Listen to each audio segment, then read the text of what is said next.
Ali do Egito por 2-0, uma vitória que se consolidou no segundo tempo, né? No primeiro tempo o Fluminense até tomou alguns sustos, mas na segunda etapa Fernando Diniz mudou o posicionamento de alguns jogadores e o Fluminense foi soberano, venceu com um gol de pênalti cobrado por John Arias e outro marcado por John Kennedy. E a gente tem aí uma declaração do Fernando Diniz depois do jogo exaltando exatamente essa questão do Fluminense, né? De ser um time que sabe como conduzir um jogo, uma partida nas suas diferentes variações. Vamos ouvir aí o treinador do Fluminense. Acredito que você usa uma palavra que tem a ver, que é de resistir. Resistir e perseverar, persistir. Chega a ser teimoso às vezes o time, né? Um time que não desiste. E eu acho que foi premiado. É isso, Fluminense na final, sexta-feira, 3h. Espera o vencedor do jogo de logo mais às 15 horas pelo horário de Brasília, entre Manchester City e Urawa Reds do Japão. O City é franco favorito, mesmo sem alguns jogadores que não deverão estar em campo, como Kevin De Bruyne, Haaland, Doku, são jogadores que têm questões médicas envolvidas, aí estão voltando de lesão e muito provavelmente sendo preparados para a grande decisão da próxima sexta-feira. Mesmo assim, o City é muito favorito contra os japoneses do Urawa Reds. E o técnico Pep Guardiola, estrela do Manchester City, estrela desse time que é o atual campeão da Liga dos Campeões da Europa, falou em entrevista coletiva. Ele exaltou a presença do City no Mundial de Clubes, mesmo tendo falado que o novo Mundial de Clubes que a FIFA está inventando aí com 32 clubes não o agrada, mas esse modelo ele gosta e exaltou a participação do time inglês na competição. It's a pleasure to be here, it's an honor, so it's the first time Man City is here. So that means how difficult it is. We want to take it. É a primeira vez do Manchester City aqui no Mundial. Nós consideramos um privilégio e uma honra estar aqui. Sabemos como é duro chegar nesta competição. Já estive aqui antes. É difícil vencer e os jogadores sabem disso. Por isso, queremos jogar bem nesta terça-feira. Bom, então, logo mais às 3h a gente vai acompanhar para o ouvinte da Bandeirantes tudo de Manchester City e Urawa Reds. Quem estiver ligado aí no Bandeirantes Acontece terá a oportunidade de acompanhar o adversário do Fluminense na grande final, na grande decisão da sexta-feira do Mundial de Clubes, 3h, pelo horário de Brasília. Pedro e Thaís. Você continua ligado conosco aqui na Rádio Bandeirantes. A partir de agora, o Manhã Bandeirantes. Jornal Gente.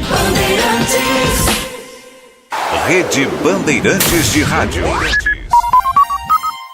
Você está ouvindo o Rádio Bandeirantes Campinas, FM faixa estendida 85,7 e também Rádio Bandeirantes Ribeirão Preto, FM faixa estendida 85,3. Rádio Bandeirantes, fechada com você, fechada com a verdade.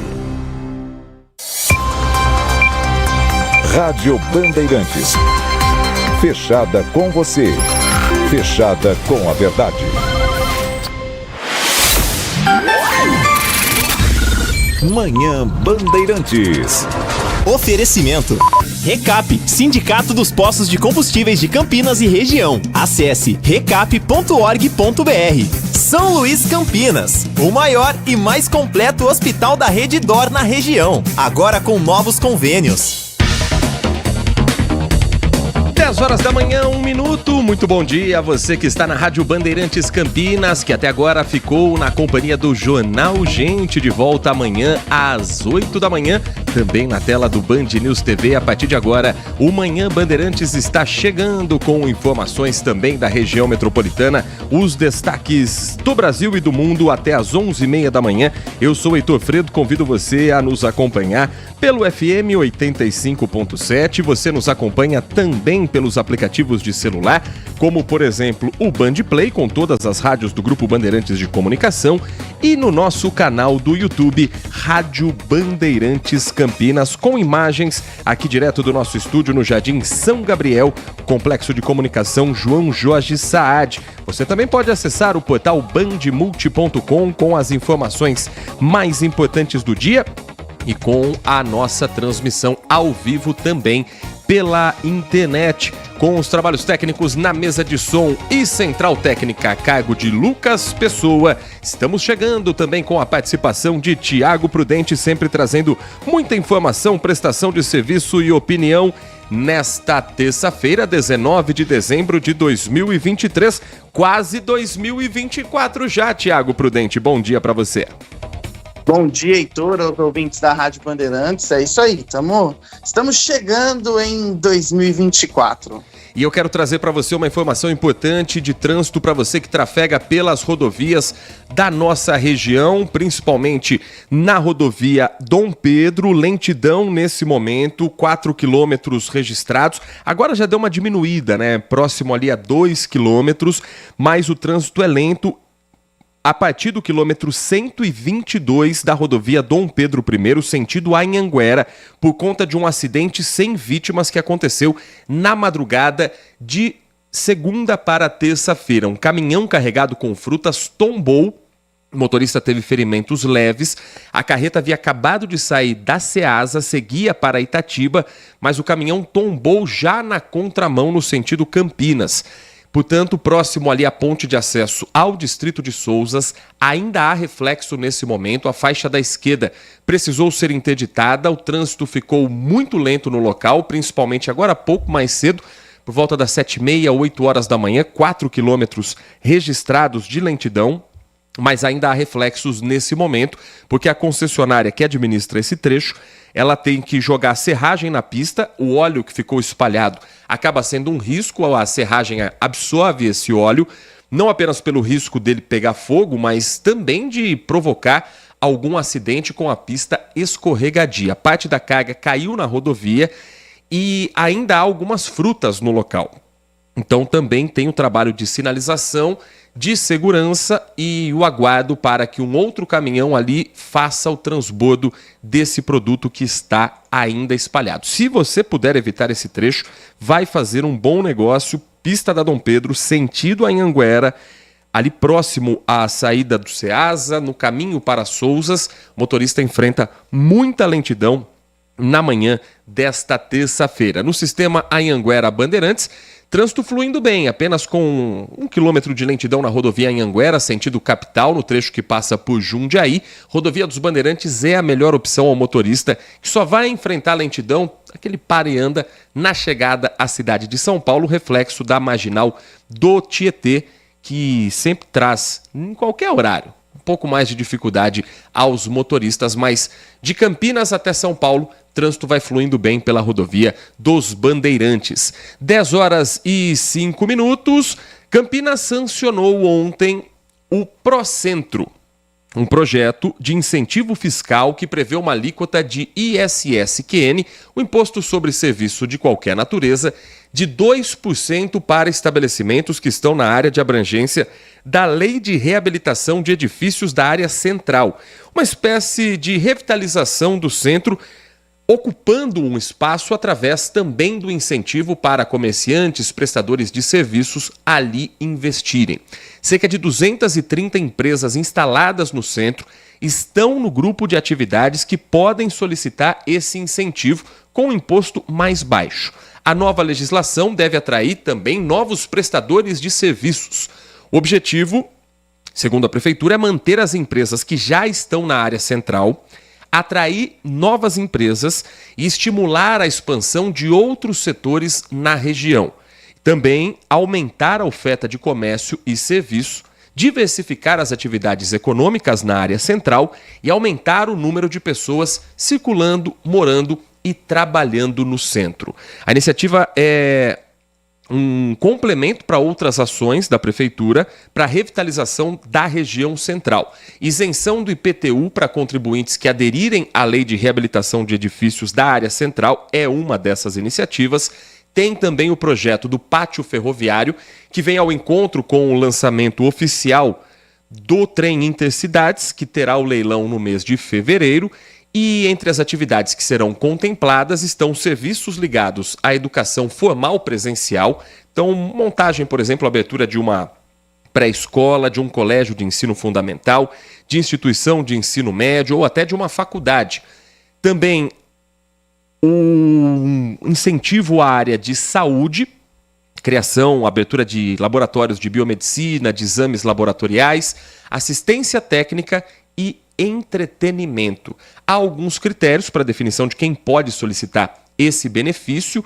Para atrair fisicamente clientes, tem que ter a necessidade da presença física dos funcionários e também a chamada economia criativa. Os incentivos serão de 10 anos e o período para requerer é até dezembro de 2025. Pedidos que podem ser feitos a partir da regulamentação da lei, que deve acontecer no início de 2024. Mas tendo a aprovação, a sanção, já é um caminho importante para que ela entre em vigor nas próximas semanas. Mas aí vem a questão da área central não passar tanta segurança.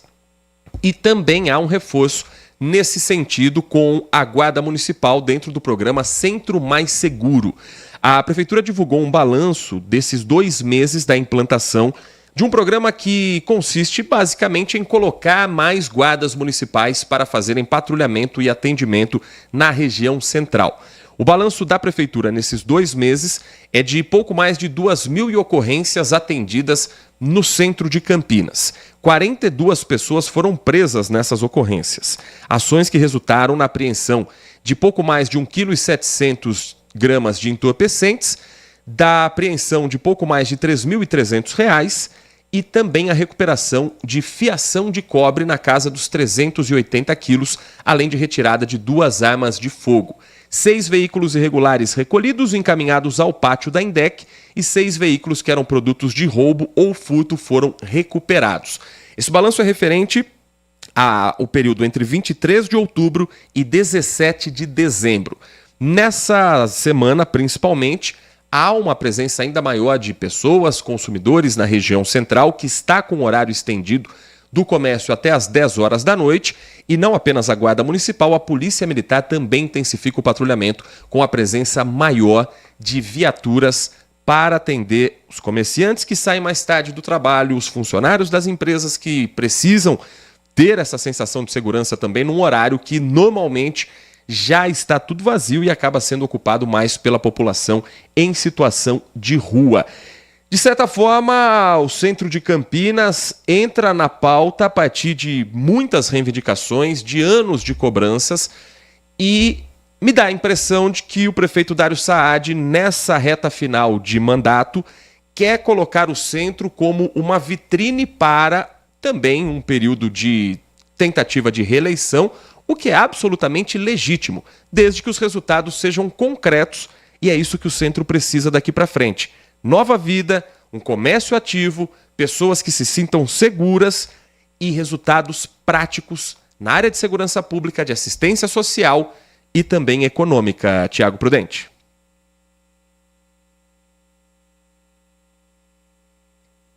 Dez horas da manhã, mais 10 minutos, o nosso Manhã Bandeirantes chegando, contando com a sua participação pelo nosso WhatsApp, o 97102-1493, 97102-1493. Enquanto a gente restabelece o contato com o Tiago Prudente, deixa eu só trazer uma resposta que eu fiquei devendo ontem aqui no Manhã Bandeirantes. Às segundas-feiras temos uma edição mais compacta, porque você acompanha também às 11 horas da manhã, às segundas-feiras, sempre o Circuito Fechado com o Gustavo Frison. E ontem o ouvinte, o André Meirelles, ele nos fez um questionamento que nós recebemos a resposta um pouco depois das 11 da manhã, mas é importante também salientar para toda a população, porque estamos falando de vacinação.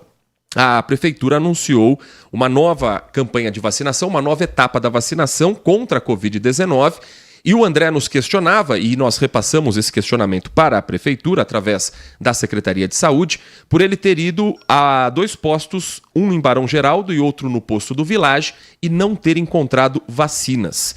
E a questão muito pertinente que o André fez, ele que é morador de Barão Geraldo, era se estava com falta de vacinação na cidade, falta do imunizante em si.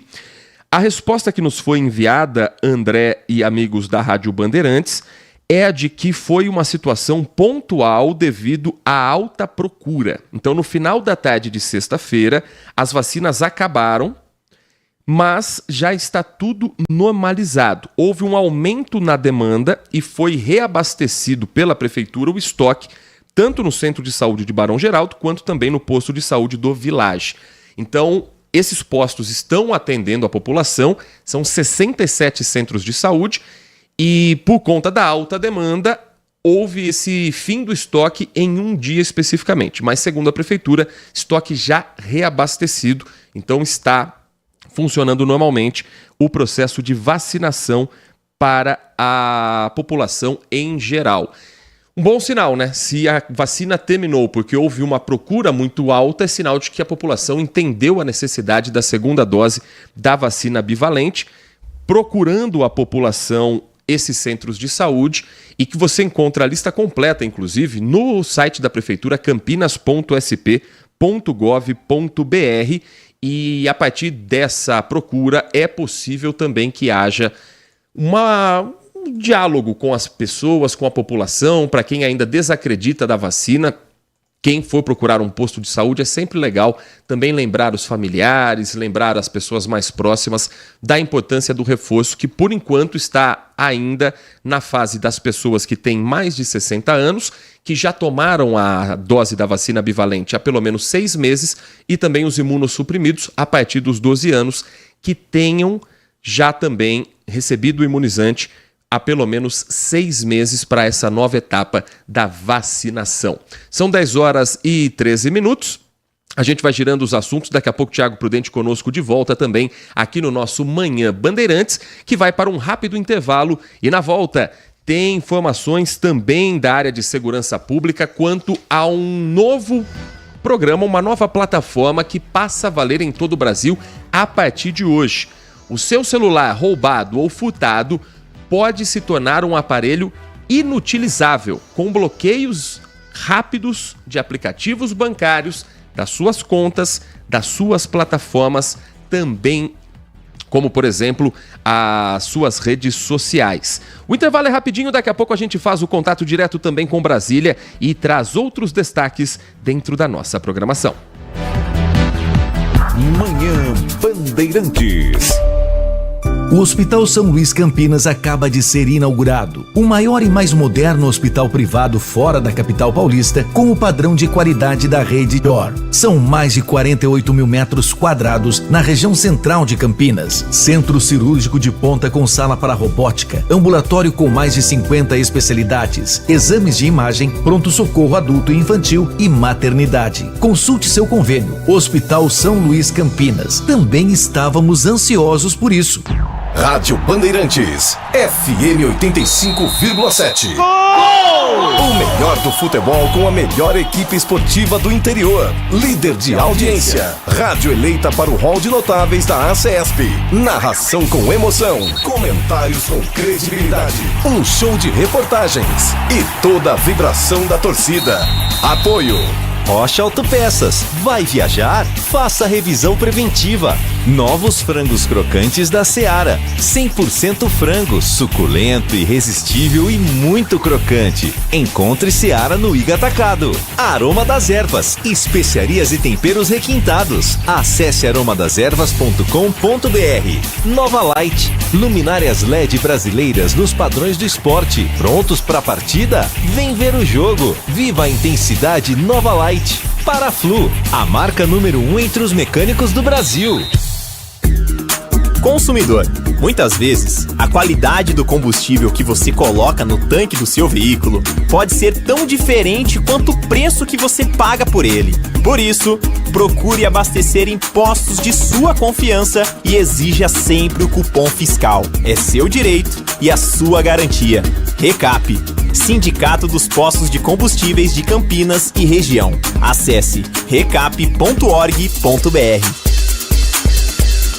São Luís Campinas, o maior e mais completo hospital da rede DOR na região, agora com novos convênios. Olá galera, eu sou o João Silva e tenho um encontro marcado com você no meu programa, todo sábado à noite, na Band TV. É isso aí, no programa do João é assim, muita alegria e energia, com quadros especiais, atrações musicais e entrevistas com celebridades de todo o Brasil. Tá procurando diversão? Então vem com a gente no programa do João.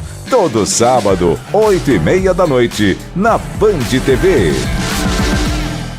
Agora, notícias da hora com as notícias locais, nacionais e internacionais, direto da redação da Rádio Bandeirantes. Os preços dos itens da ceia de Natal tiveram um aumento de quase 9% em relação à data no ano passado, segundo um levantamento feito pela Associação Brasileira de Supermercados. Os 10 itens da ceia de Natal, como panetone, chester e espumante, devem custar, em média, R$ 321.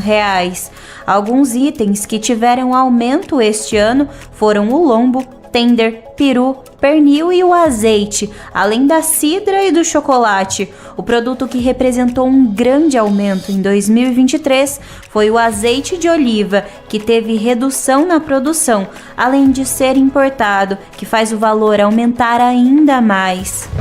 Você ouviu Notícias da Hora, aqui na Rádio Bandeirantes. Este é o Manhã Bandeirantes. Agora são 10 horas da manhã, 18 minutos. Quero agradecer aqui ao Celso Santos, ouvinte que mora no Jardim Carlos Lourenço.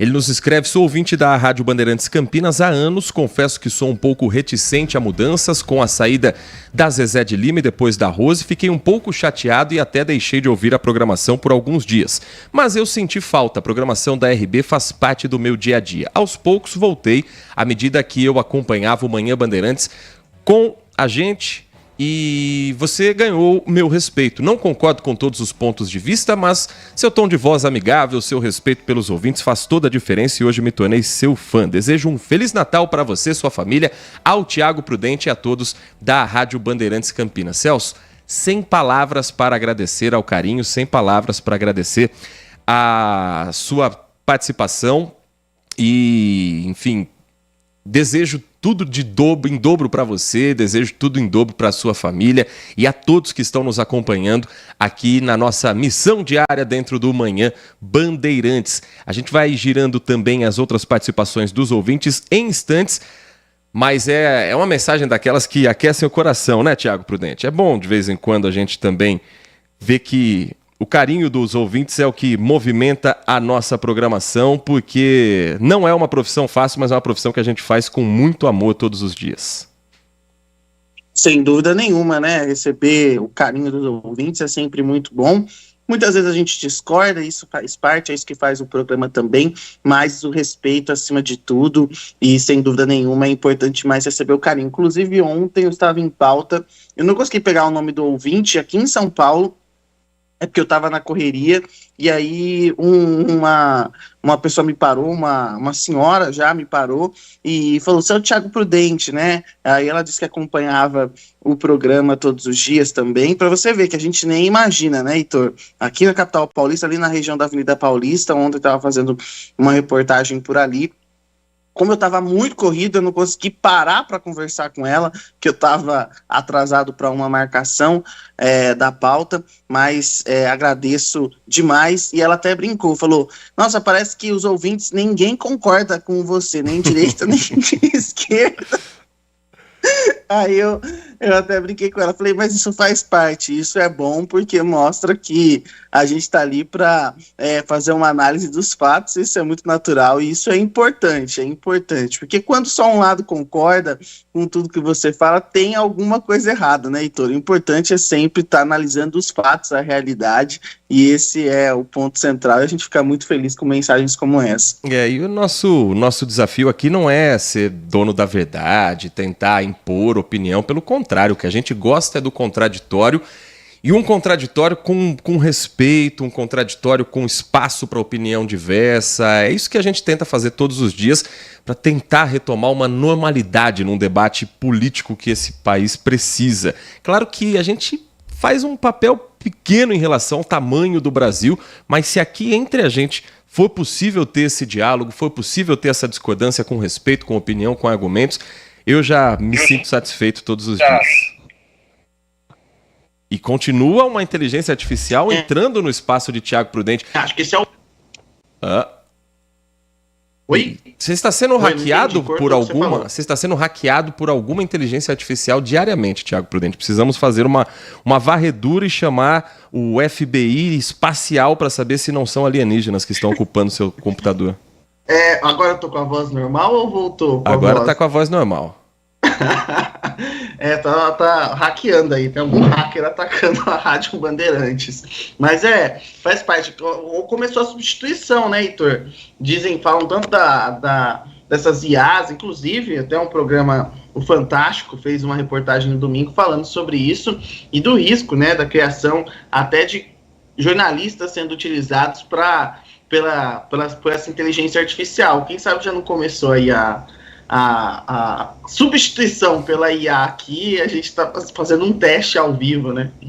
No bloco anterior, falávamos sobre o projeto de revitalização do centro, que agora tem a sanção com a lei por parte da prefeitura de uma redução da alíquota do ISS para o comércio na região central, um incentivo para que as pessoas montem seu negócio, mantenham seus espaços abertos, com uma contrapartida que seria a presença física desses funcionários e a oferta, nesse momento, de um programa de segurança que inclui a presença mais constante da Guarda Municipal. E eu questionava o amigo sobre o quanto isso está se tornando uma prioridade de governo, que deve também ser um motivo de campanha de reeleição.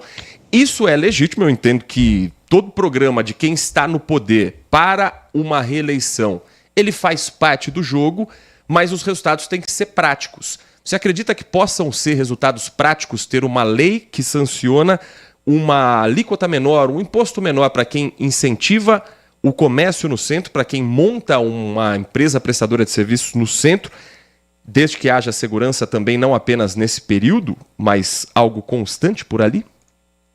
Olha, tem críticas e tem pessoas que apoiam o projeto. Eu acho que nós temos que esperar para ver. Eu vejo de modo positivo quando o poder público faz algo para tentar combater um problema que se coloca.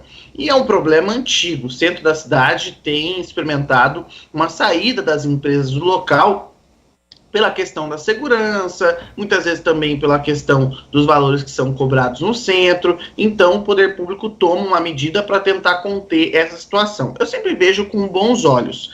Essa medida, segundo a prefeitura, foi discutida com pessoas que entendem da mobilidade no centro, como uma forma de atrair. Claro que tem críticas sobre a forma que está se dando esse projeto, que acham que não vai ter o efeito que se espera, mas de todo modo está sendo feito algo. Então acho que a gente tem que esperar. Só para saber o efeito, a gente vai ter que esperar, e a prefeitura tem que estar atenta a isso.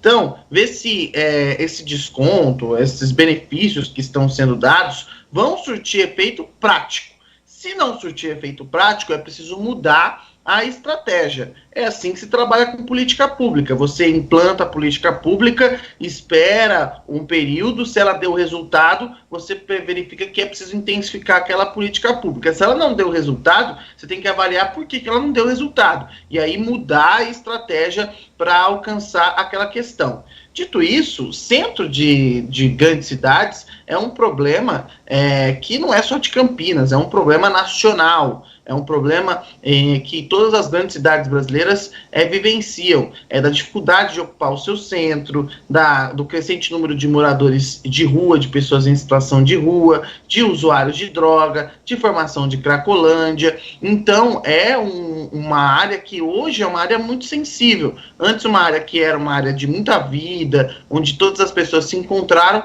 hoje se torna um local onde as pessoas evitam de ir. Ou se vão, por pura necessidade, e quando vão preocupadas. Então, é preciso sim essa revitalização do centro. É claro que só atrair empresas não é suficiente. A questão da segurança, a questão de segurança social também. Então, são vários setores que têm que trabalhar juntos. E eu acho que Campinas precisa agir o mais rápido possível, porque o centro da cidade de Campinas não se compara ao centro da cidade de São Paulo, ainda está anos-luz de distância, e que assim permaneça, anos-luz de distância da situação do centro da cidade de São Paulo ou de outras grandes metrópoles brasileiras.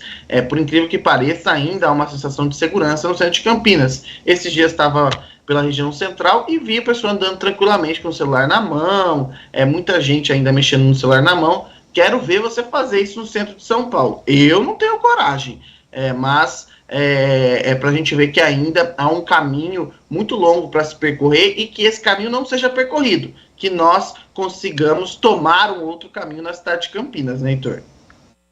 De celular, o furto de celular são crimes que hoje estão numa estatística perigosa. No Brasil, em média, 114 telefones celulares são roubados por hora. Então, até o final dessa próxima hora, até às 11 da manhã, estamos falando de 114 pessoas que vão perder não apenas um aparelho, mas muito da sua vida. Porque no celular a gente tem aplicativo bancário que dá acesso a todo o dinheiro que a gente tem senhas que dão acesso às redes sociais, que expõem muito da nossa vida, que permitem que criminosos, ao terem acesso, peçam dinheiro usando o nosso nome, usando nossa imagem, tenham contato de pessoas próximas que vão cair num golpe por acharem que estão falando com a gente. E hoje é lançado um programa chamado Celular Seguro. É uma iniciativa do Ministério da Justiça e Segurança Pública que promete facilitar as notificações a terceiros sobre roubos. A ideia é, teu celular foi roubado, a partir desse aplicativo, que obviamente não vai ficar no seu próprio aparelho, mas no de alguém com a sua confiança, você consegue rapidamente bloquear contas bancárias e deixar o celular como um aparelho inutilizável. Vamos a Brasília conversar com a Gabriela Veras para entender um pouco mais de como funciona esse aplicativo e da expectativa para que ele possa ajudar no combate a esse crime que preocupa demais no nosso país, do nosso dia a dia. Gabriela, bom dia para você. Exatamente isso, um ótimo dia para você também, bom dia a todos que estão por aqui na nossa companhia. A nossa vida toda praticamente está dentro do celular, né? E é exatamente por isso que o Ministério da Justiça e Segurança Pública, em uma parceria com a Anatel, lançam hoje o aplicativo Celular Seguro, como uma resposta à alta criminalidade, né, aos altos números de furtos, roubos de celulares que vem acontecendo no nosso país. Como que esse aplicativo vai funcionar? Tem que ter um cadastro prévio no celular de outra pessoa, porque caso seu celular seja roubado, é de um número de confiança que você vai precisar acessar o aplicativo nesse cadastro prévio e aí solicitar o bloqueio. Para ficar ali de mais fácil entendimento, suponhamos que, Deus me livre, seu celular foi furtado e aí você fez um cadastro prévio no celular de algum colega seu, da sua esposa, enfim, e aí chegando em casa você fala, olha, meu celular foi furtado, preciso que a gente entre nesse aplicativo para bloquear imediatamente qualquer acesso que esse criminoso venha a ter no meu celular, enfim, no meu aparelho. Como vai funcionar? Esse aplicativo, num primeiro momento, bloqueia exatamente contas bancárias que os bandidos podem ter fácil acesso ao furtar, ao roubar o aparelho de celular. E também a expectativa é que nas próximas horas o bloqueio do aparelho, de uma forma geral, seja feita exatamente para inviabilizar qualquer ali venda ou tentativa de acesso dos próprios dados que estão dentro dos aparelhos, dentro dos aplicativos. Então, neste primeiro momento, é uma parceria da Anatel com as instituições financeiras também, vai levar poucas horas, exatamente até que esse bloqueio seja feito, poucos minutos na realidade, até que esse bloqueio dos aplicativos bancários seja feito, e há uma expectativa de fazer uma evolução desse aplicativo com o objetivo de bloquear totalmente este celular. Mas para isso, o governo federal tem que também conversar com algumas empresas, como o Google, enfim, empresas maiores, exatamente para viabilizar esse bloqueio total do aparelho, para impedir que o criminoso, enfim, qualquer pessoa que tenha esse celular nas mãos, não consiga utilizar o aparelho. A expectativa é que esse aplicativo diminua o número de furtos, roubos que vem acontecendo no país. A gente noticia bastante isso aqui, em muitos casos, inclusive mais violentos de roubo, de furtos de celulares, estão se tornando, inclusive, cada vez mais comum, e é uma iniciativa exatamente para impedir, principalmente, que os criminosos acionem ali o aplicativo bancário para que façam transações, PIX, transferências, exatamente para impedir que isso aconteça no primeiro momento. Num segundo momento, vai ser estudada essa possibilidade de bloqueio total do aparelho, do celular, para que ninguém consiga acessar, ninguém consiga entrar, pegar dados, senhas ou até mesmo conteúdos mais sigilosos das pessoas, da pessoa que tinha ali esse celular e que foi vítima desse crime. Agora são 10h32. Muito obrigado, Gabriela Veras, pelas informações. Portanto, já é possível ter contato com esse aplicativo que pode ser aí uma ferramenta também no combate à criminalidade. Agora 10h32, ainda falando sobre segurança pública, a gente vai conversar agora com a doutora Jamila Jorge Ferrari, coordenadora das Delegacias de Defesa da Mulher Online de São Paulo, a respeito do número de medidas protetivas de urgência que está aumentando esse número em todo o estado. Doutora Jamila, muito bom dia por atender nosso convite, conversar com o ouvinte da Rádio Bandeirantes Campinas. A senhora me ouve? Sim, bom dia a todas as pessoas que estão nos assistindo. Doutora Jamila, o número apontado pelas últimas estatísticas, pelas últimas ocorrências, é de um aumento de mais de 50% das medidas protetivas de urgência.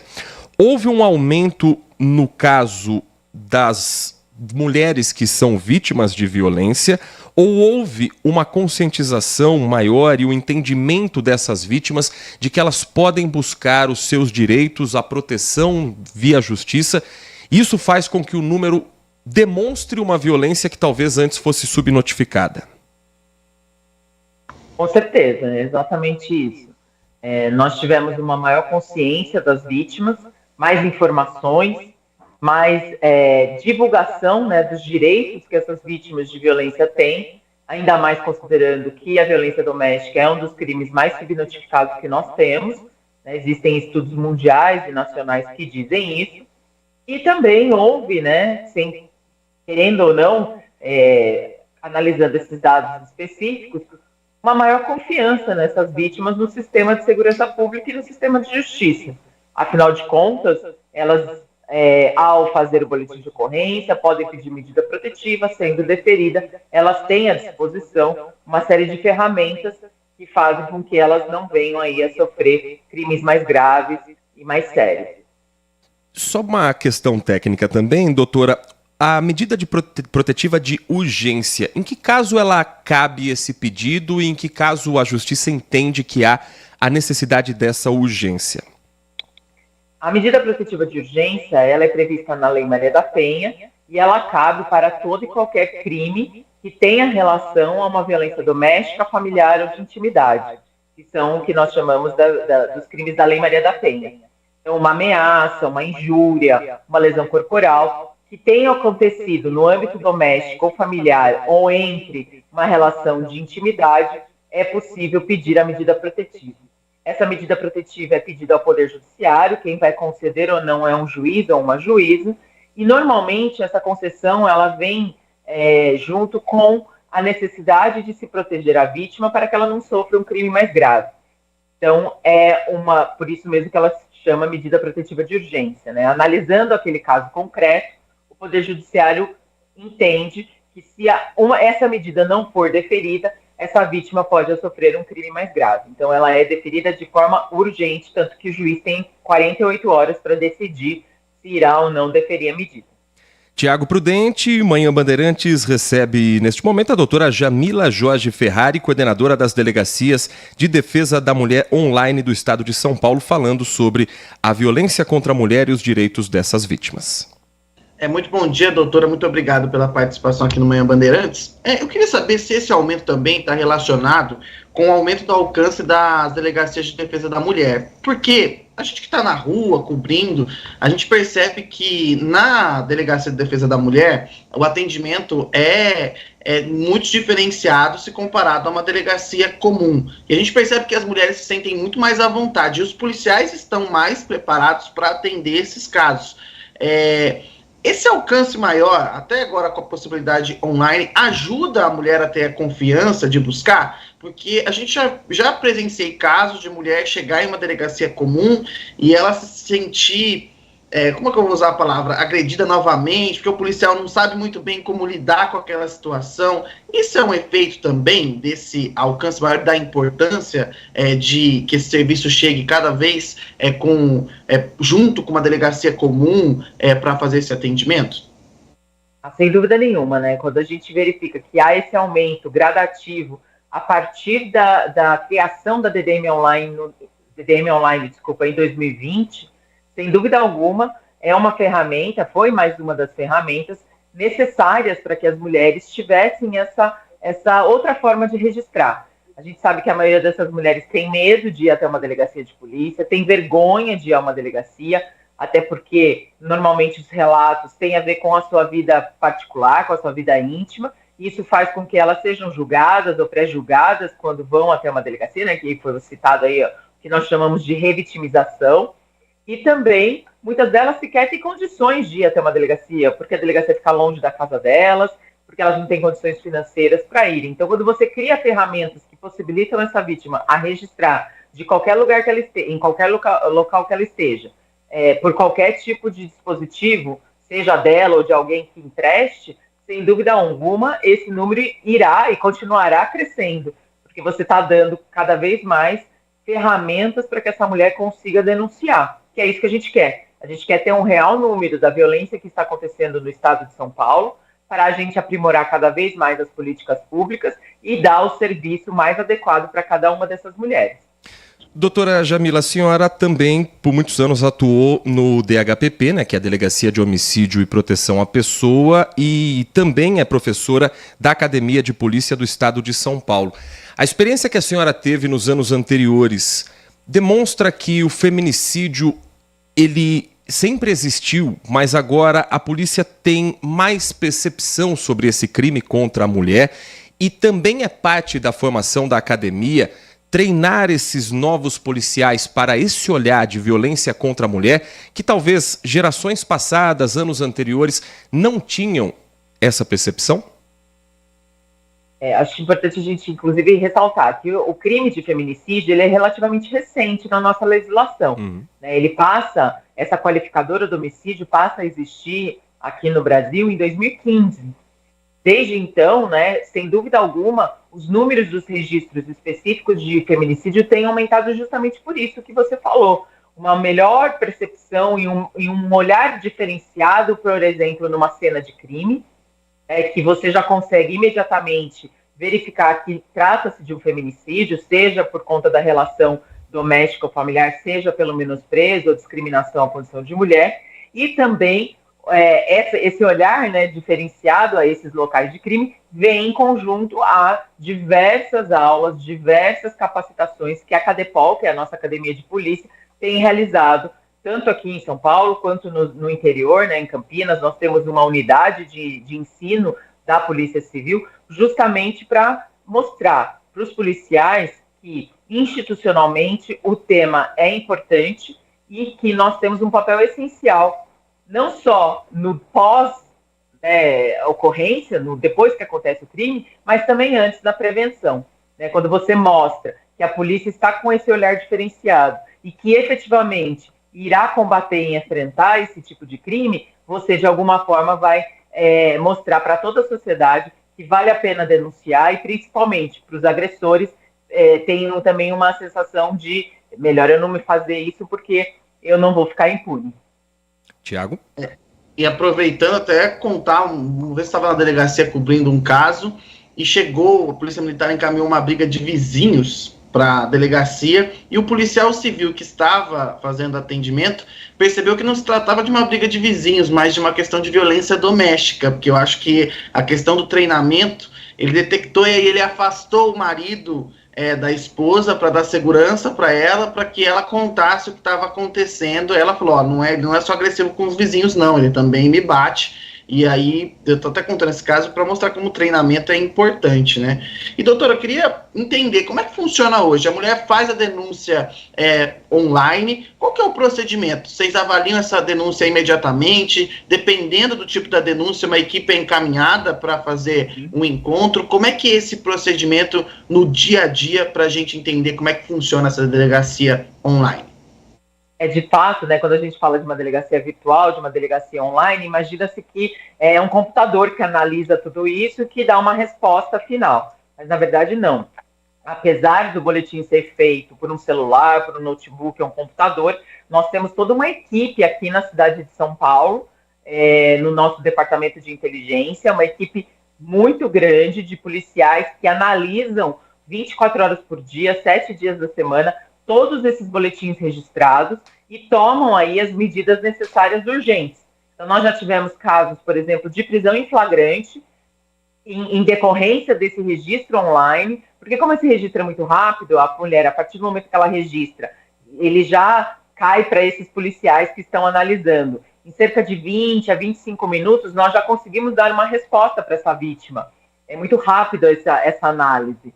E nesse caso específico, até, né, como exemplo, foi aqui na Grande São Paulo, na cidade de Suzano, nós tivemos o policial que estava analisando teve essa percepção de que era necessário encaminhar uma viatura, e quando eles chegaram na casa da vítima, além da violência contra a mulher, o agressor tinha uma arma de fogo ilegal e ele foi preso em flagrante por ambos os crimes.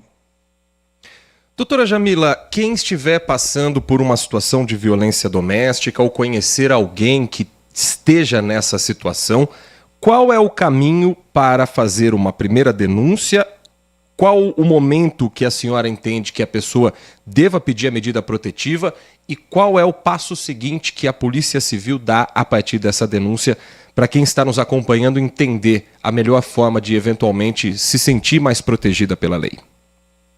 Acho que é importante a gente fazer essa diferenciação, né? Quando nós estamos falando de pessoas que sabem que uma vítima está sendo agredida ou ameaçada, parentes, amigos, colegas de trabalho, essa pessoa tem duas ferramentas que ela pode utilizar. Ela pode fazer uma denúncia anônima através dos nossos canais de denúncia. Aqui no governo do estado é um número bem simples, 181, Disque Denúncia. Ela faz essa denúncia, ela não precisa se identificar, e nós, policiais, somos obrigados a analisar e verificar a veracidade ou não dessa denúncia, ou se ela estiver sabendo que essa violência está acontecendo agora ou acabou de acontecer, ela deve ligar 190, que é o telefone da Polícia Militar, que também está preparada para fazer esse tipo de atendimento. A vítima, por sua vez, ela tem outras ferramentas, como, por exemplo, ir até uma delegacia para registrar esse boletim de ocorrência ou fazer o registro online. A partir do momento que ela registra esse boletim de ocorrência, é dado a ela algumas informações, como, por exemplo, se ela quer ou não a medida protetiva. É explicado, inclusive, a essa vítima a importância da medida protetiva. Ela concordando com essa medida protetiva, a polícia, com o boletim de ocorrência, com o pedido de protetiva e com as demais provas que nós tivermos, a gente encaminha o pedido para o Poder Judiciário, que tem que decidir em 24 horas se irá ou não deferir a medida protetiva. A partir do momento que a medida for deferida pelo Judiciário, essa vítima tem à sua disposição o botão do pânico, que é um aplicativo da Polícia Militar, que ela registra essa medida e a partir de então o celular dela passa a funcionar como um botão do pânico. E se ela acionar esse botão, a viatura que estiver mais próxima dela é acionada para tomar as providências para aquele caso específico. Doutora, só uma questão quanto às medidas protetivas, né?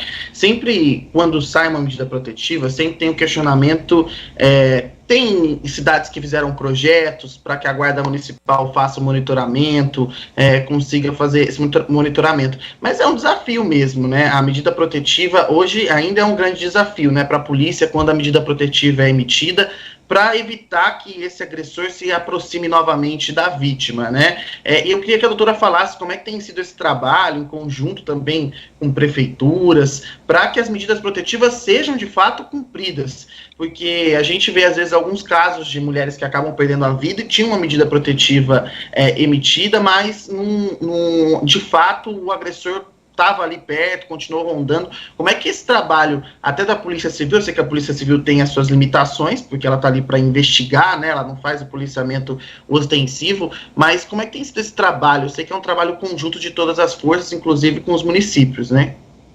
Exatamente, e é essencial esse trabalho conjunto. É a Guarda Municipal, é o município que entende o seu território. E por isso mesmo, eles, em parceria com a Polícia Civil, com a Polícia Militar, a gente consegue, né, de forma mais eficaz, atingir aquela vítima, naquele bairro que nós sabemos como ele funciona ou não. Então, essa parceria com os municípios é essencial. Nós temos muitas patrulhas Maria da Penha espalhadas por vários, diversos municípios aqui do estado de São Paulo. A própria Polícia Militar tem também uma patrulha Maria da Penha específica para algumas cidades, que também é bem importante, porque ela divide, né, vamos dizer assim, esse patrulhamento com a Guarda Municipal. Nós temos o botão do pânico da Polícia Militar, e hoje, aqui na cidade de São Paulo, nós implementamos, em parceria com o Tribunal de Justiça, o tornozelamento de agressores de violência doméstica. Então, esses agressores são encaminhados para o Poder Judiciário e o juiz ou a juíza determina que esse indivíduo seja tornozelado, e aí nós também passamos a monitorá-lo 24 horas por dia. Esse ainda é um projeto piloto, está acontecendo aqui na cidade de São Paulo, que é onde eu estou, mas ele será expandido para todo o estado de São Paulo, justamente para que a gente dê essa proteção integral às mulheres, né, que ela saiba que, além do botão do pânico, esse agressor também está sendo monitorado e que assim ela consegue aí ter uma vida sem violência e segura, principalmente. Doutora Jamila, para encerrar, uma pergunta do ouvinte que eu acho extremamente pertinente também para a nossa profissão de jornalismo, para a gente poder também entender um pouco de algo que é fundamental, que é a divulgação de casos de violência contra a mulher. Ele faz uma comparação quanto à divulgação de suicídios, que é algo que no jornalismo nosso código de ética deixa claro que a gente não divulga para que não haja um incentivo. E ele questiona se a divulgação de casos de violência contra a mulher, a pergunta é do Edivalmir Massa, nosso ouvinte aqui da Rádio Bandeirantes Campinas, se, na opinião da senhora, isso também não possa fazer com que mais casos aconteçam. Então, para arredondar a pergunta, doutora, qual o limite entre divulgar no sentido de orientar a mulher e de explorar uma história que possa, eventualmente, fazer com que outros homens vejam casos sendo impunes e não se sintam tão amedrontados pela lei? De forma alguma, né, a gente aqui tem a pretensão de falar algo para o jornalismo que possa, inclusive, parecer algum tipo de censura, né? De forma alguma essa é a ideia. Mas eu entendo e respeito muito essa opinião do ouvinte, justamente porque nós sabemos, né, que certos crimes, até por envolverem aí muitas vezes o uso de drogas, de álcool e também envolverem relações íntimas, eles podem sim ser aflorados diante de uma informação um pouco mais, por assim dizer, sensacionalista. Então, eu acho que na verdade não existe limite. O que existe é parcimônia ao se falar sobre o caso, né? Não dar muitos detalhes do que aconteceu. Esses detalhes cabem à investigação. A população não precisa saber qual foi o meio usado ou quantas facadas ou quantos tiros foram dados. Eu acho que a gente pode ter parcimônia no que é informado e sempre acompanhado da informação pública, né, da informação de utilidade pública, né, canais de denúncia, formas de violência, explicando, principalmente para essas mulheres que eventualmente sofrem, quais seriam esses canais de denúncia. Que muitas vezes nos preocupa, na verdade, na prática, não é tanto a informação em si do crime, mas às vezes algumas palavras que são utilizadas que podem, de alguma forma, parecer que justifica o crime. Então, homem traído mata a mulher. Um exemplo, né? Homem traído mata a mulher. Parece que por ele ter sido traído, ele pode matar a mulher. Então, não seria melhor falar só homem mata a mulher? Precisa colocar que ele foi traído, né? São pequenas coisas que parecem bobagem na prática, de forma alguma, como eu disse, é uma censura, né? Claro que a imprensa é livre para escrever da forma como ela entende que é melhor, que vai melhor chegar aí na ponta, né, que são os ouvintes, mas eu acho que às vezes algumas informações que são passadas talvez não precisassem ser passadas, porque não modificam em nada o fato do crime ter acontecido. Doutora Jamila Jorge Ferrari, coordenadora das Delegacias de Defesa da Mulher do Estado de São Paulo, participando conosco do Manhã Bandeirantes, a quem agradecemos pelas informações.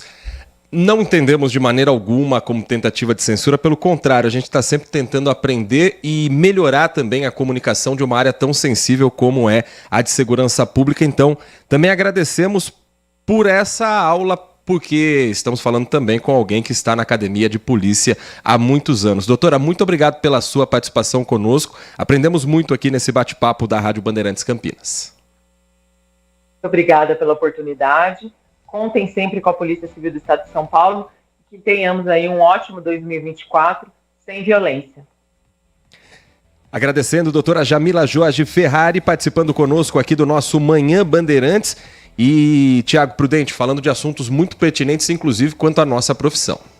Sem dúvida nenhuma. E esse é um debate que é realizado dentro das redações. Os ouvintes às vezes não têm essa noção, porque não convivem ali no dia a dia, mas muitos debates são realizados dentro de uma redação jornalística sobre como abordar um caso, sobre que palavras utilizar, que maneira abordar, exatamente para que não vire uma propaganda daquilo que pode incentivar outros, no caso da violência contra a mulher, outros homens realizarem algo parecido.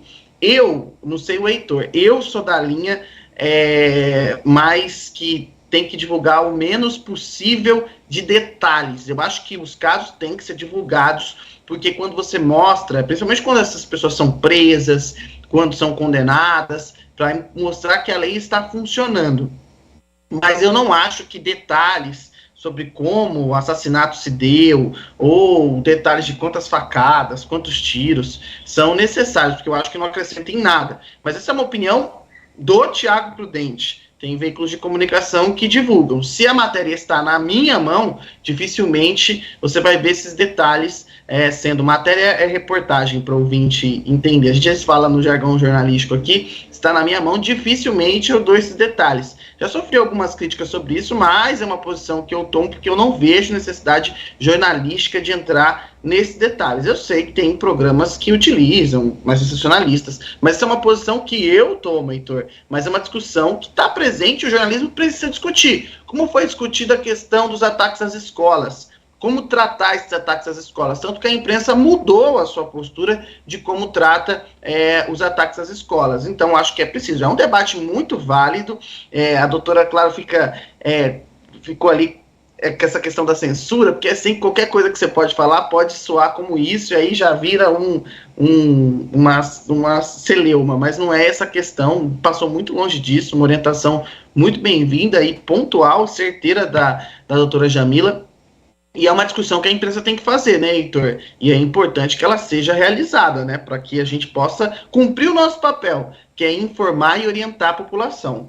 Quando o Edivalmir fala sobre casos de suicídio, ele cita aqui que ele passou uma informação algumas vezes a jornalistas e recebeu a informação de que o sindicato proíbe a divulgação. Não é bem assim. Há um consenso de que divulgação de casos de suicídio possam incentivar pessoas a tirarem a vida, sabendo que isso poderia gerar uma repercussão. Mas quando são pessoas públicas, você tem que dizer a causa de por que uma pessoa conhecida nacionalmente morreu. Mas isso não significa que você precise, por exemplo, divulgar uma carta de despedida, porque pode ter esse ar de incentivo. Isso é uma discussão dentro do meio jornalístico. Quanto a casos de violência doméstica, se a lei ainda não é a suficiente, os casos eu acho que precisam vir à tona, porque precisam ter também o passo seguinte da orientação à vítima. Quando você noticia que uma mulher é vítima de violência, através de alguns detalhes do que essa mulher vivia, é possível que outras pessoas comecem a perceber o ambiente em que elas estão. Então, a violência começou antes com situações que pareciam ciúme rotineiro. Isso eu entendo como algo importante, porque pode ligar o alerta para outras pessoas que estejam vivendo isso antes de chegar a algo tão grave.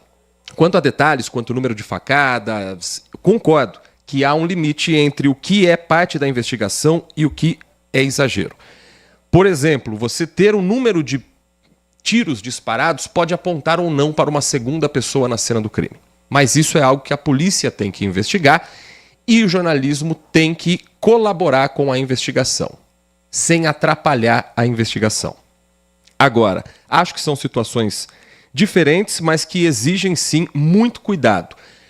Por exemplo, sequestro em andamento é algo que ontem certamente foi discussão em todas as redações de jornalismo. Porque, num primeiro momento, a história do ex-jogador ídolo corintiano Marcelinho Carioca surge pelo desaparecimento do atleta.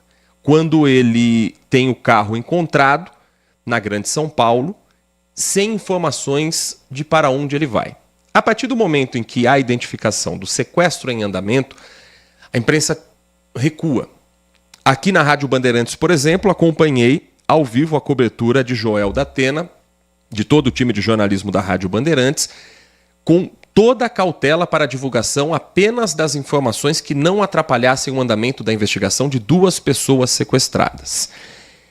E a partir do momento em que surge um primeiro vídeo em que Marcelinho assume estar sequestrado ao lado de uma mulher, em que ele seria obrigado a dizer que ele tinha um caso e que ali estava por conta do marido dela ter sequestrado os 2, também houve uma cautela muito grande de boa parte da imprensa.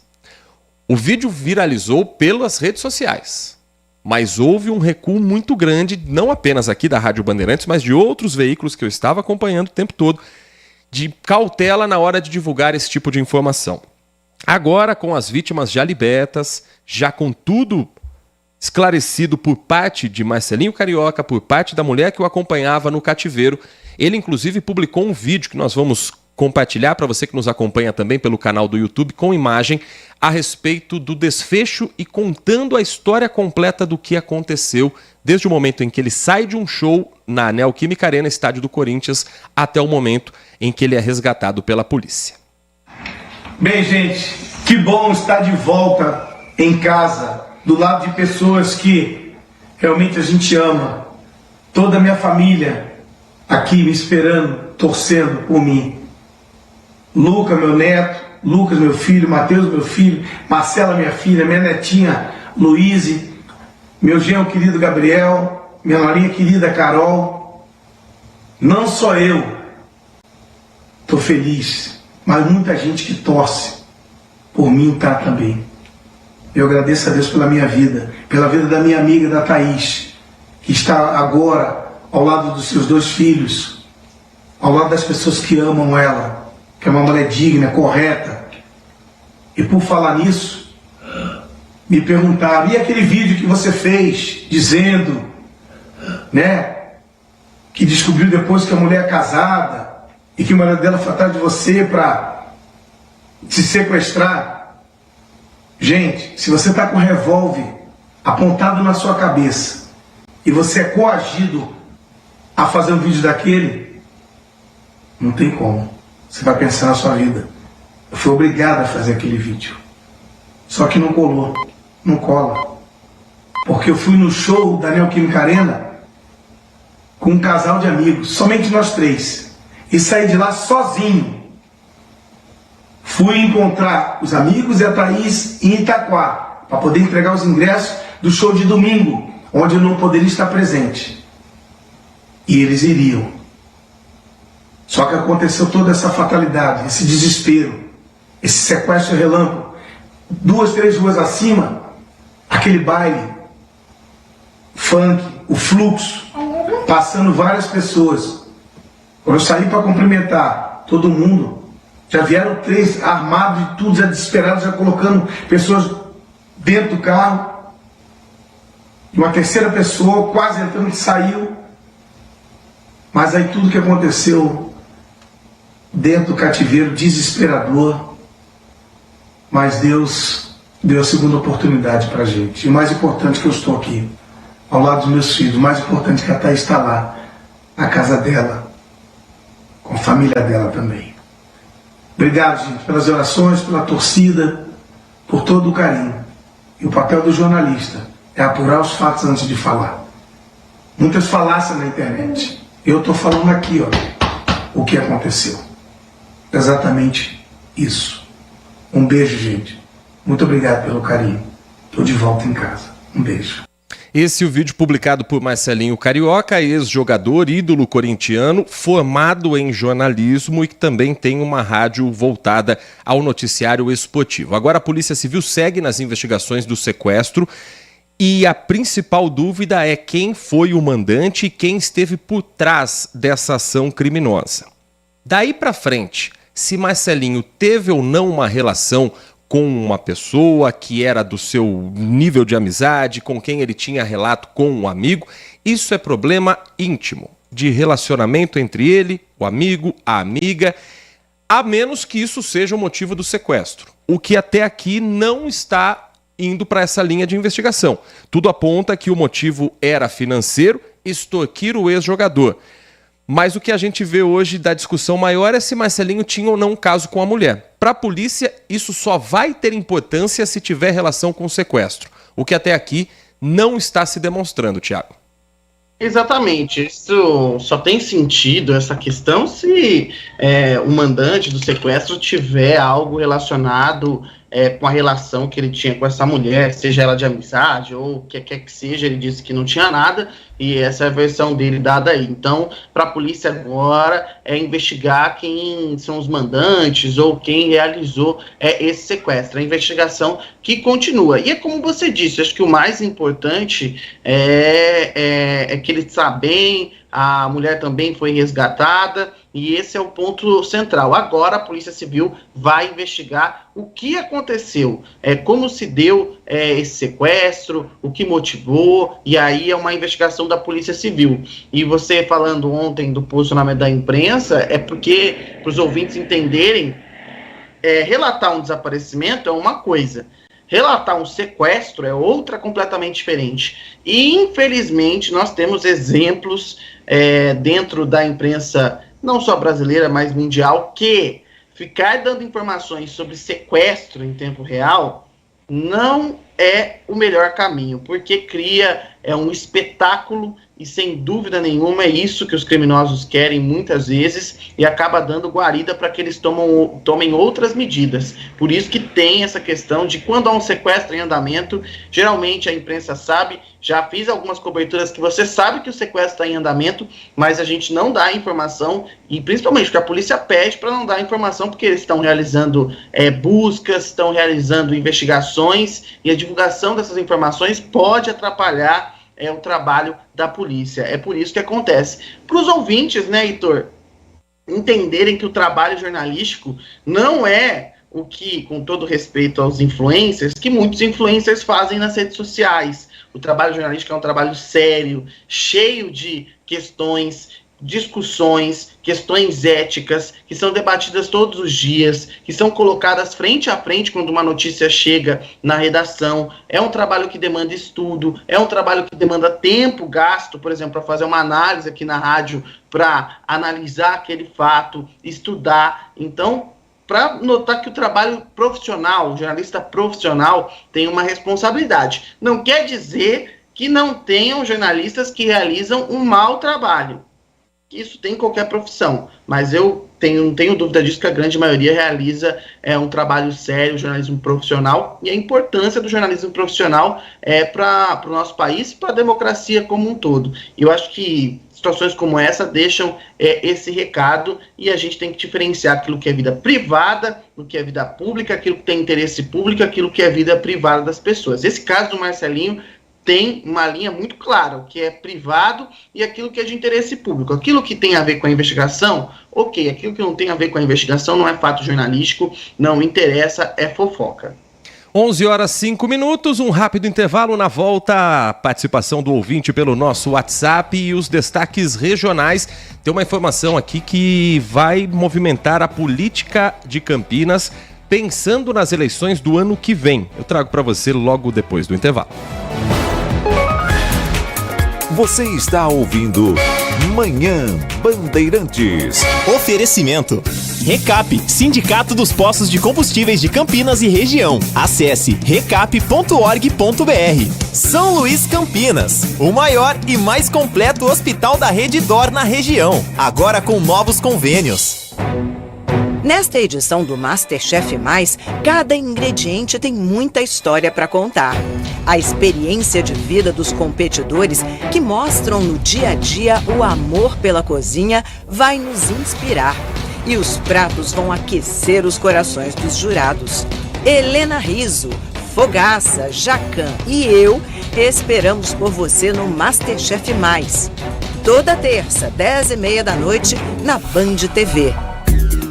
Consumidor, muitas vezes, a qualidade do combustível que você coloca no tanque do seu veículo pode ser tão diferente quanto o preço que você paga por ele. Por isso, procure abastecer em postos de sua confiança e exija sempre o cupom fiscal. É seu direito e a sua garantia.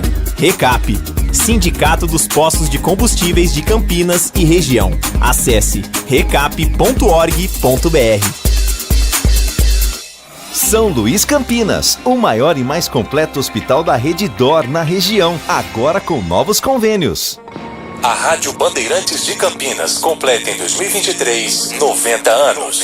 Sempre estivemos juntos com a nossa cidade nos maiores momentos da história. Muita coisa aconteceu nesse tempo e não poderíamos ficar parados. Informação, notícias da nossa cidade e região, do Brasil e do mundo, o melhor do esporte e muita prestação de serviço.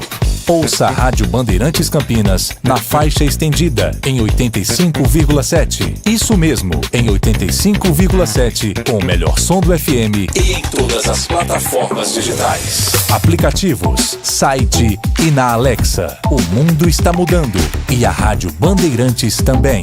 Ouça com a melhor qualidade em FM 85,7. Rádio Bandeirantes Campinas há 90 anos. Fechada com você, fechada com a verdade. Manhã Bandeirantes.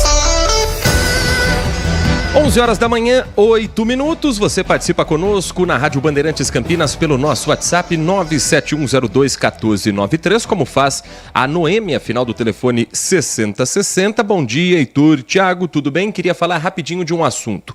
Se não bastassem todos esses fios pelas calçadas, agora tem algo pior: fazer o serviço e descartar o resto dos fios na lixeira das residências. Quando irão resolver esse assunto? Olha, é uma informação aqui, Noêmia, que a gente pode até repassar. Se você tiver um dado, um caso concreto, algum endereço, a gente não vai divulgar aqui, mas pelo menos para cobrar de quem for o responsável por esse serviço para entender o que é que está acontecendo. Mas só faltava isso, né? Além de demorar às vezes para ter o serviço ficar ali como responsabilidade na lixeira dos moradores que, claro, querem algo completo, começo, meio e fim, inclusive com o descarte de tudo que for retirado. Se eu entendi direito aqui a reclamação da Noêmia, a quem agradeço pela participação, pela audiência nesta terça. Só faltava isso, né, Thiago?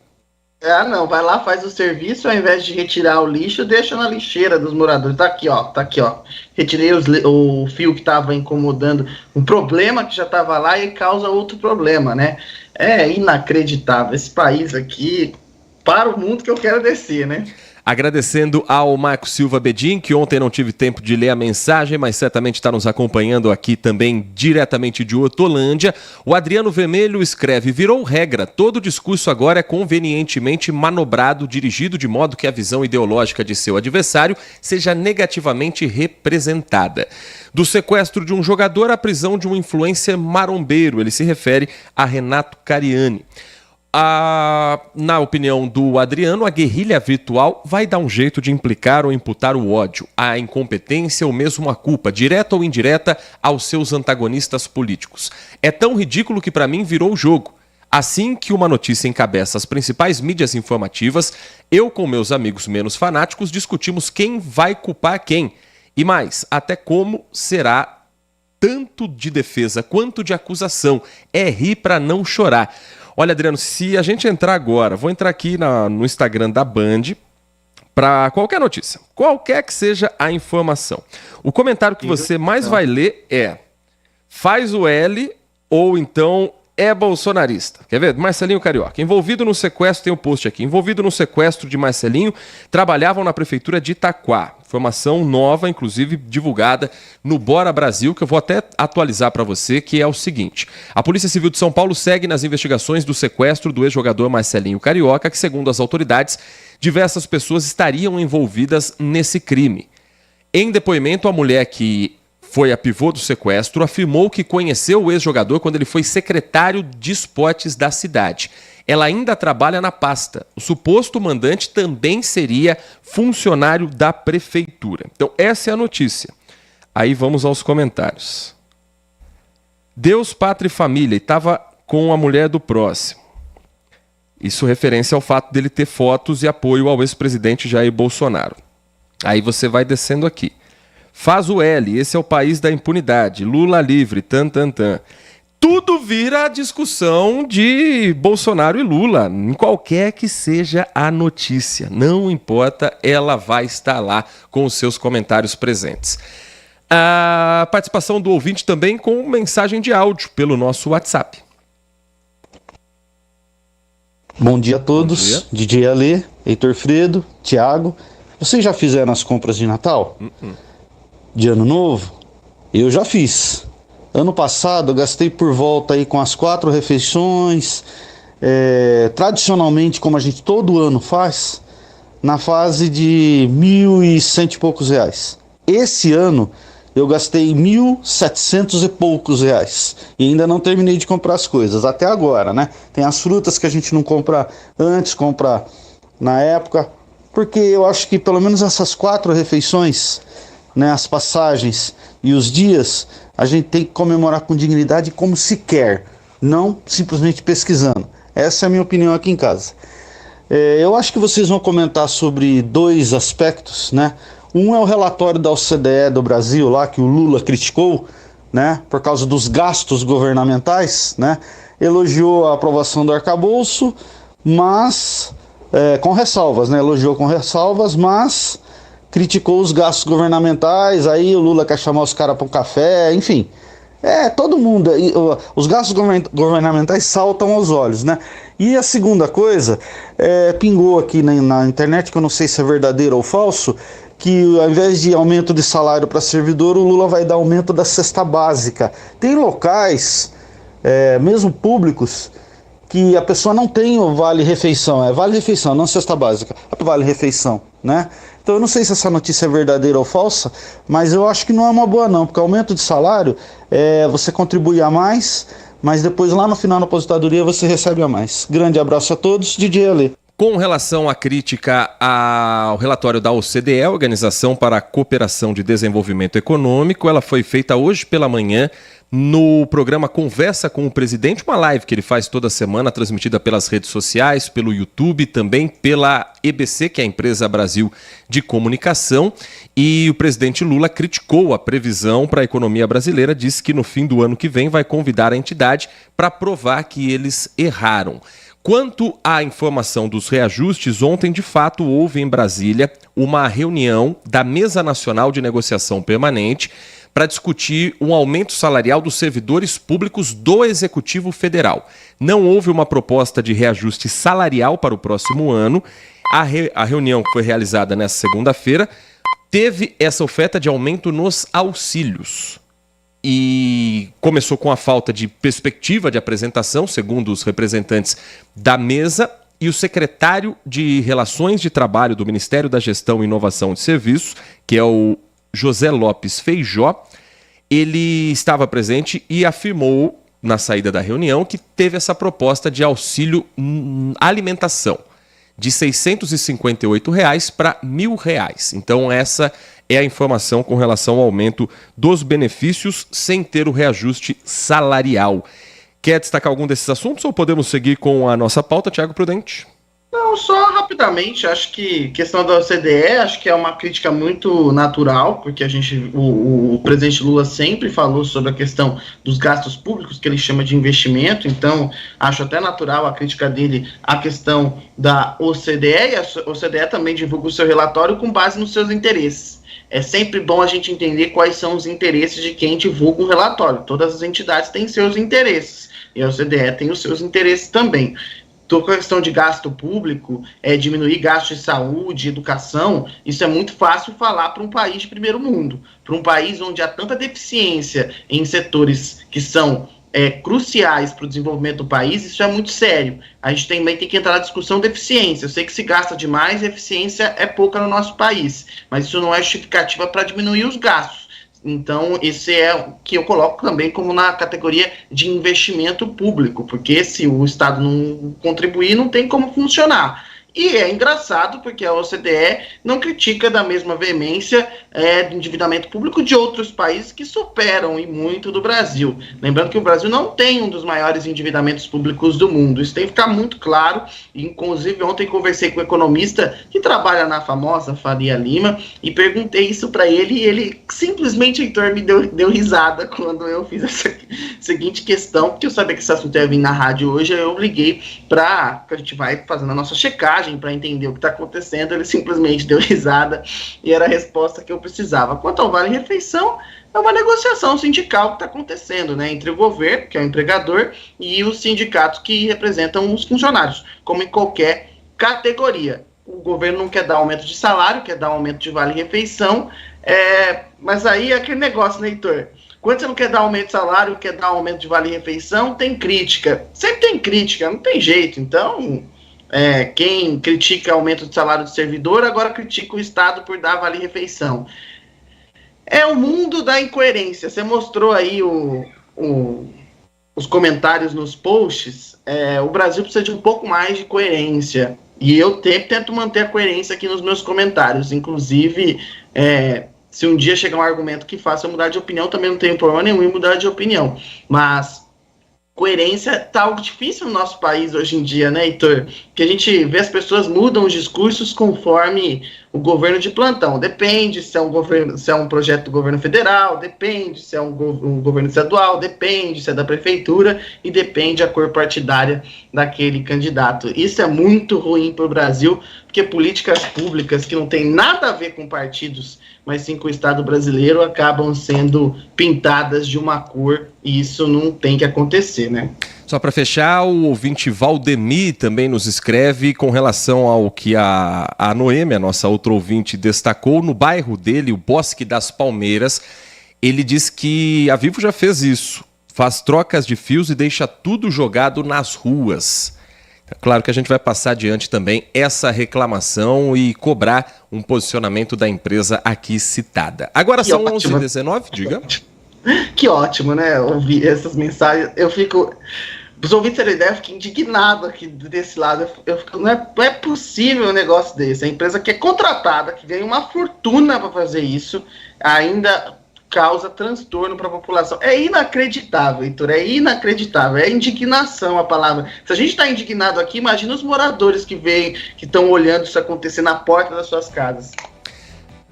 11h19, falando sobre a política de Campinas e o aquecimento para as eleições municipais do ano que vem, tem novidade no Partido Cidadania. Nesse final de semana, o Diretório Municipal reelegeu Ana Estela Alves de Lima como presidente da legenda. Ela que foi e segue sendo a primeira mulher a presidir o Cidadania em Campinas, foi presidente do Sindicato dos Bancários da cidade, de Campinas e região metropolitana. E a novidade é que Rafa Zimbaldi, deputado estadual, foi eleito como vice-presidente, numa sinalização de que Rafa Zimbaldi terá a legenda para ser candidato à Prefeitura de Campinas. Algo que nós já ouvimos da própria boca do deputado estadual, a intenção de se colocar à disposição como um pré-candidato nesse momento, mas havia aquela dúvida quanto a diretório estadual e diretório nacional. Sendo Rafa Zimbaldi o vice-presidente da legenda em Campinas, dificilmente ele não sairá candidato pelo Cidadania. O que falta agora é amarrar com outros partidos para ter mais tempo de TV, mais aliados, mais possibilidades de não só ser um nome na disputa, mas um nome competitivo, né, Tiago Prudente? Também tem que combinar com o diretório estadual e com o diretório nacional, né? Vamos ver se essa costura vai dar certo. E também combinar com o PSDB, né? Tem esse detalhe, porque a gente tem que lembrar que o PSDB e o Cidadania estão em federação, né? E pela nova forma que se deu da criação das federações, precisa de concordância dos dois partidos, né? Vamos ver como é que vai estar isso. Eu posso dizer, Heitor, que o PSDB não está muito afim de apoiar a candidatura de Rafa Zimbaldi, não. Se apoiar vai ser meio forçado, assim. Conversei com alguns nomes do PSDB que, assim, não estão com muito ânimo para essa candidatura, vamos dizer assim. Mas a gente tem que esperar um pouco mais, porque política, tudo se movimenta muito rápido. Outra dúvida que surge, que partidos apoiariam Rafa Zimbaldi? Porque você olha ali, no eixo de Dário Saad, que é o atual prefeito, ele tem a maioria dos partidos ali em volta de si, partidos de direita, de centro-direita, de centro e um partido de centro-esquerda. Aí você tem a candidatura de Pedro Tourinho, em que os partidos de esquerda estão todos também no seu entorno. Quem que sobra, Heitor? Essa é uma grande questão. E aí eu fico em dúvida se essa candidatura realmente vai conseguir ser viabilizada. Nesse momento, se eu fosse apostar, eu apostaria que essa candidatura não vai se viabilizar. E se viabilizar, não vai ter musculatura política para conseguir ir sequer para o segundo turno ou ser um candidato que vai ter uma força para concorrer. Uma vez que não adianta chegar na eleição apenas com candidatura. Sem estrutura partidária, fica muito difícil. Não é uma eleição presidencial em que você coloca assuntos para debater nacionalmente e você consegue alcançar várias pessoas. Eleição municipal é corpo a corpo. Então, nesse momento, se eu fosse apostar, mesmo ele sendo eleito aí vice-presidente do Cidadania aqui em Campinas, eu teria minhas dúvidas. Eu não vejo um cenário político favorável para Rafa Zimbaldi nesse momento.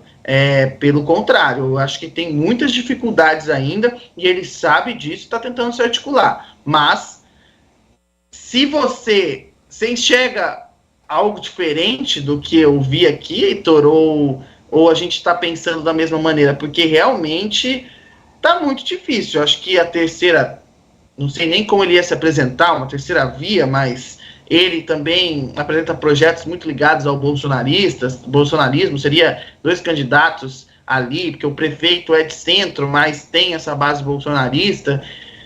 Não sei muito bem como definir, como essa candidatura se posicionaria também. Eu acho que Rafa Zimbaldi tenta trabalhar na linha dos candidatos mais à direita, de se aliar mais ao bolsonarismo, a candidatura dele ser vista como aquela que Jair Bolsonaro vai apoiar publicamente, mas para isso precisa, obviamente, ter o apoio do PL. O PL, ao que tudo indica, vai formar chapa com Dário Saad, né, Tiago? Tá fechado com o atual prefeito. Isso assim, dificultaria demais a candidatura de Rafa Zimbaldi, mesmo que ele consiga boa parte de um eleitorado do Partido Liberal e principalmente de Jair Bolsonaro, porque o PL virou a máquina que virou por Bolsonaro ter se aliado a ele, por estar afiliado ao PL. Mais do que isso, ele precisaria do aval pessoal de Bolsonaro, que não sei se teria esse interesse todo de estar numa campanha em Campinas. Embora ele tenha vínculos com a cidade, embora ele tenha um grande reduto eleitoral aqui na cidade, não sei se Bolsonaro estaria tão preocupado com uma campanha para um determinado candidato, seja Dário Saad, seja Rafa Zimbaldi, em Campinas. Eu acho que ele está mais preocupado com a eleição em São Paulo, que aí sim tem uma cara mais de nacional.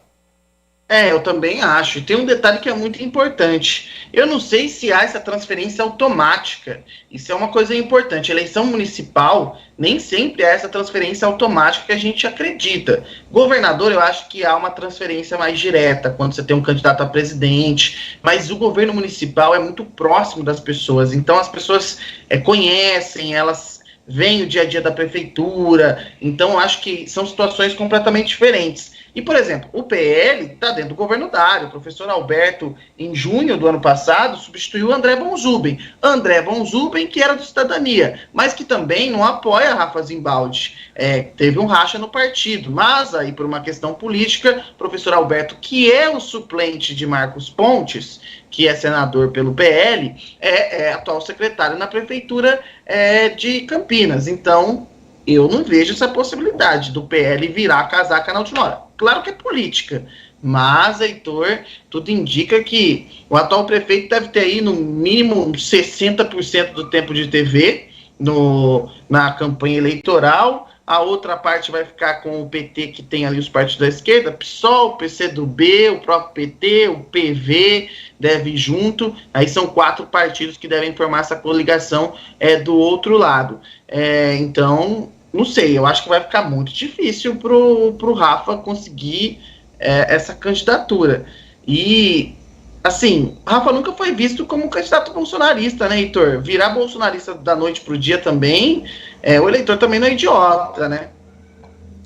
11h26. Tem informação chegando com Jean Spaduzano aqui na reta final do nosso Manhã Bandeirantes e que será um dos destaques também no Acontece 13h. Bom dia para você, Jean. Muito bom dia, Heitor. Bom dia aos ouvintes da Rádio Bandeirantes.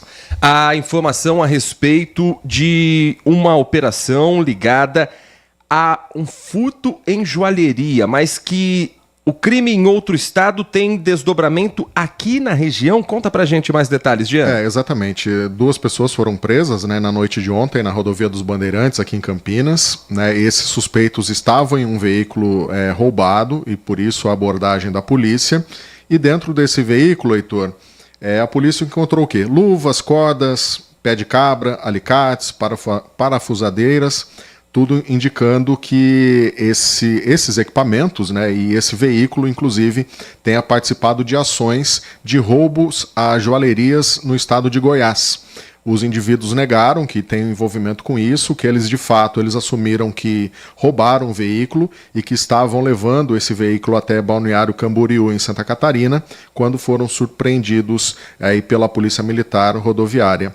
E agora as investigações sendo conduzidas pela segunda seccional de Campinas para tentar entender qual é o papel desses 2 homens, que foram presos na noite de ontem, se eles têm algum envolvimento ou não com esses roubos que foram registrados lá em Goiás e com esse veículo que foi apreendido com eles também.